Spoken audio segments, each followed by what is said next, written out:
আজকে এমন একটা গল্প বলবো যেটা আপনার লাইফ চেঞ্জ হওয়ার মতো অবস্থা হয়ে যাবে। আর এটা খুবই ইম্পর্টেন্ট জিনিস, যেটা প্রত্যেকটা ছেলে মানুষের মনের মধ্যে থাকতে হবে আপনার ওই ভবিষ্যৎ পরিকল্পনা করার জন্য। গল্পটা হলো, এটা কিন্তু সত্যি ঘটনা। এক ইউনিভার্সিটির এক ছেলে তার শিক্ষককে জিজ্ঞেস করতেছে, স্যার আমি বিয়ে করতে চাচ্ছি, এখন আমি কি করব, মানে কি ধরনের মেয়ে বিয়ে করব, বা বিয়ে করব কি করব না, এই টাইপের কোশ্চেন করছে টিচারকে। তখন টিচার বললো যে কালকে দুপুর 12টার সময়, ঠিক এই রোদের সময়, যে এরকম রোদ পড়ছে এরকম সময় তুমি আমার বাসায় আসবা, দেন আমি তোমাকে এই অ্যান্সারটা দিব।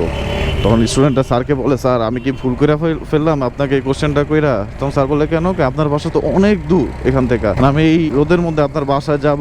বলে, তুমি যদি এটার অ্যান্সার জানতে চাও তোমার একটু কষ্ট করতেই হবে। তখন আর কি আর করার, পরের দিন 12টার সময় স্টুডেন্ট তার স্যারের বাসায় যা নক করে। নক করার পরে স্যার গেটটা খোলার পর জিজ্ঞেস করে যে কি অবস্থা, কেমন আছো, ভালো আছো কিনা, এইসব জিজ্ঞেস করার পরে তাকে চা পানি দিয়ে বসতে বলে। বসতে দেওয়ার পরে বলে যে বসো, স্যার আমার কোশ্চেনের অ্যান্সারটা কই, থাকো আমি তোমার কোশ্চেনের অ্যান্সার তুমি পেয়ে যাবা, যে তুমি কোন ধরনের মেয়ে বিয়ে করতে চাচ্ছ, বা বিয়ে করার সময় হয়েছে কি না,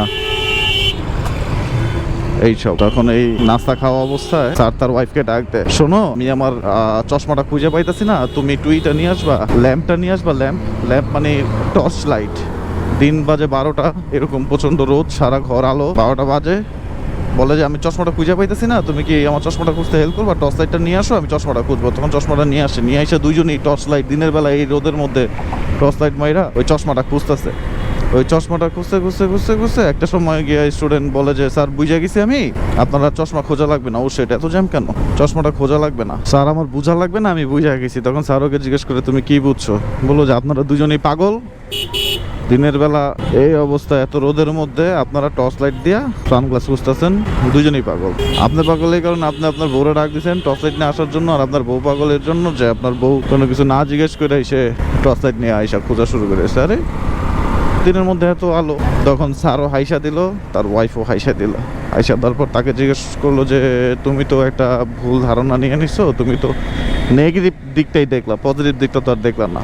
তখন ছেলে বললো যে পজিটিভ দিক মানে, এটার আবার পজিটিভ দিক কি? তখন তার ওয়াইফ বলল, যখন আমার হাজবেন্ড মানে তোমার টিচার আমাকে টর্চ লাইট নিয়ে আসতে বলছে, প্রথমত আমি চিন্তা করছি হইতে পারে কোনো না কোনো কারণ আছে যে কারণে সে আমাকে টর্চ লাইট নিয়ে আসতে বলছে, বিনা কারণে সে টর্চ লাইট নিয়ে আসতে পারে নাই। সেকেন্ড কারণ হচ্ছে সে আমাকে এমন কিছু শিখাবে যে কারণে সে টর্চ লাইট নিয়ে আসতে বলছে। আর তৃতীয় কারণ হচ্ছে সে তোমাকে এমন কিছু শিখাবে এই কারণে আমাকে টর্চ লাইট নিয়ে আসতে বলছে। এটা আমি আগে থেকেই বুঝতে পারছি, এর জন্য আমি ওকে কিছু বলি নাই। ও আমাকে যা বলছে আমি তাই শুনছি। আমার হাজবেন্ড কখনো উদ্দেশ্য ছাড়া, কোনো প্রকার উদ্দেশ্য ছাড়া আমাকে কোনো কিছুই কখনোই করতে বলে নাই।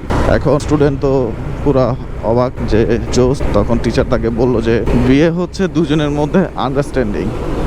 যদি তোমার মধ্যে মনে করো যে এরকম ম্যাচুরিটি আইসা পড়ছে যে তুমি তোমার ওয়াইফকে এরকম আন্ডারস্ট্যান্ডিং ভাবে রাখতে পারবা, বুঝাইতে পারবা, তুমি তোমার মতো করে তোমার ওয়াইফকে করতে পারবা, ওয়াইফের যা যা প্রয়োজন তুমি তখন তা করতে পারবে, এবং তার সিকিউরিটি পারপাস তোমার মধ্যে ওই অ্যাবিলিটি আসছে, এবং একটা মানুষকে কন্ট্রোল করার অ্যাবিলিটি তোমার মধ্যে আসছে, তখন তুমি অবশ্যই বিয়ে করবা। আর যদি দেখো যে এরকম আন্ডারস্টেবল মেয়ে তুমি খুঁজে পাইছো বিয়ে করার জন্য, যে তোমাকে বুঝবে, যার মধ্যে ম্যাচুরিটি আছে তোমার মতো, যে সবসময় তোমাকে ট্রাস্ট করবে, সবসময় তোমাকে ভালোবাসবে, এবং তোমার মিথ্যা কথাকেও সে সত্য কথায় রূপান্তরিত করবে, এবং তোমার সত্য কথাকে তো সে সত্য কথা মানবেই, এবং তুমি যা করবা সেটাকে অলওয়েজ সাপোর্ট করবে, হোক সেটা ভালো হোক সেটা খারাপ। কিন্তু তোমার মধ্যে ভালো কোয়ালিটি আনতে হবে যাতে সে তার মধ্যে ট্রাস্ট বিল্ড আপ করতে পারে তোমাকে বিশ্বাস করার জন্য। সো তুমি যদি মনে করো এখন তোমার বিয়ের সময় হয়েছে আর তুমি এরকম মেয়ে পাইছো, তুমি অবশ্যই বিয়ে করো। আদারওয়াইজ আমি বলবো তোমাকে বিয়ে করতে না। আই হোপ আপনারা বুঝতে পারছেন আমি কি বুঝাইতে চাইছি আমার এই গল্পের মাধ্যমে। এই গল্পটা থেকে অনেক কিছু শিক্ষার আছে,